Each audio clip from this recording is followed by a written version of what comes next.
Hello there. Today's lesson will cover ADSB and Airspace.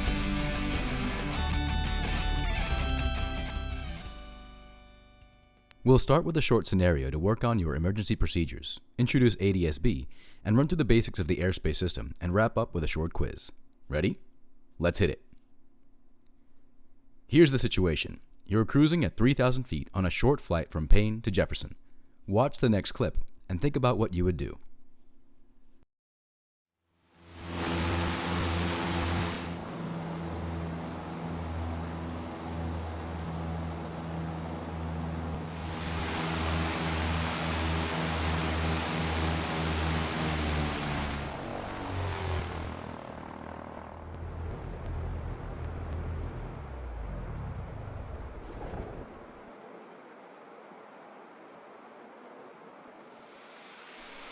A fire needs three things to survive: fuel, air, and ignition.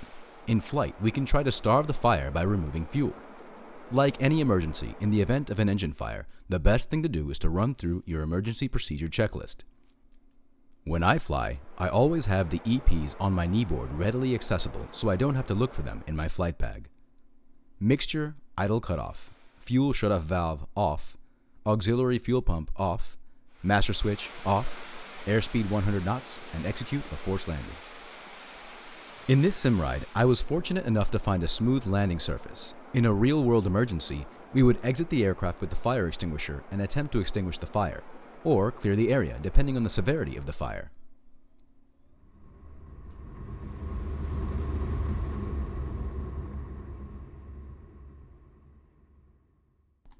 Another happy landing.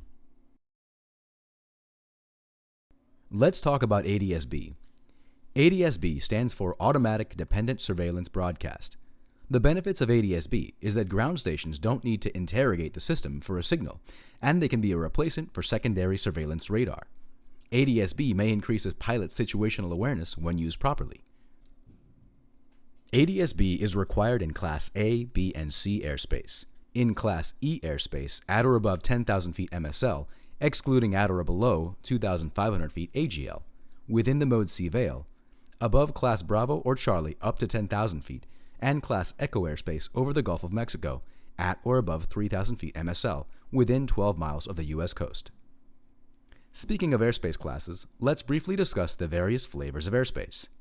Class A airspace, think altitude. Class A airspace runs from 18,000 feet up to and including flight level 600.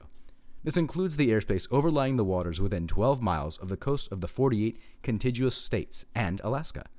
And you must be on an IFR flight plan to operate in Class A airspace. Class B airspace, think Boeing. Class B is depicted by solid blue lines and goes from the surface up to 10,000 feet MSL. It is generally found over the busiest airports in the nation and is tailored to the specific airport. You do need ATC clearance to enter this airspace, so listen for something like clear to enter the Bravo. Class C airspace is a step down from B in terms of traffic congestion. Class C is depicted by solid magenta circles and goes from the surface up to 4,000 feet. Two-way radio communications are required, but instead of hearing clear to enter, like in Class Bravo, you just need to hear ATC acknowledge your call sign. Class D airspace. Class D airspace is depicted by dashed blue circles and runs from the surface up to 2,500 feet above the airport. Like C airspace, you need to establish two-way radio communication before you enter. Class E or Echo airspace is any airspace not classified as Alpha, Bravo, Charlie, or Delta airspace. Class E may be depicted several ways, including a dashed magenta circle indicating Echo airspace from the surface up to the next overlying classification of airspace. Outside the magenta vignette, Class Echo airspace starts at 1,200 feet AGL, and inside the vignette, it starts at 700 feet AGL. Class E airspace extends up to 18,000 feet and begins again above the Class A airspace at flight level 600. Class G airspace is considered uncontrolled airspace and is generally anything not classified as the other airspaces. It extends from the surface up to the overlying airspace. I use the mnemonic device MIC-PRON to remember the special use airspace. This includes MOAs, controlled firing areas, prohibited areas, restricted areas, alert areas, warning areas, and areas of national security. We'll discuss these more in later lessons. Because of the differences in traffic congestion and height above terrain in each class of airspace, the FAA has established basic VFR weather minimums for safe operation.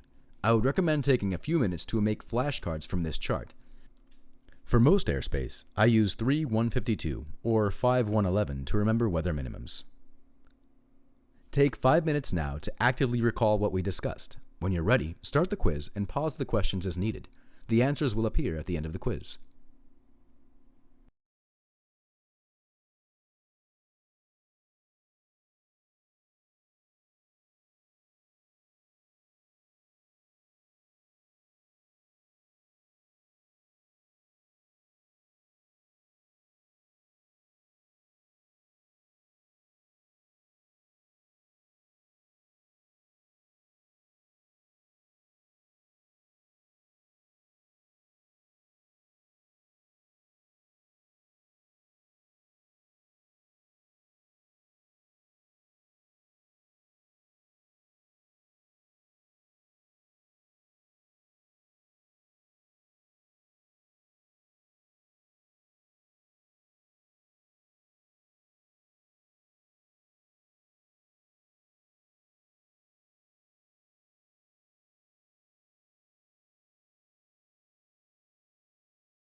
Thanks for watching. Feel free to send us feedback so we can keep improving our lessons.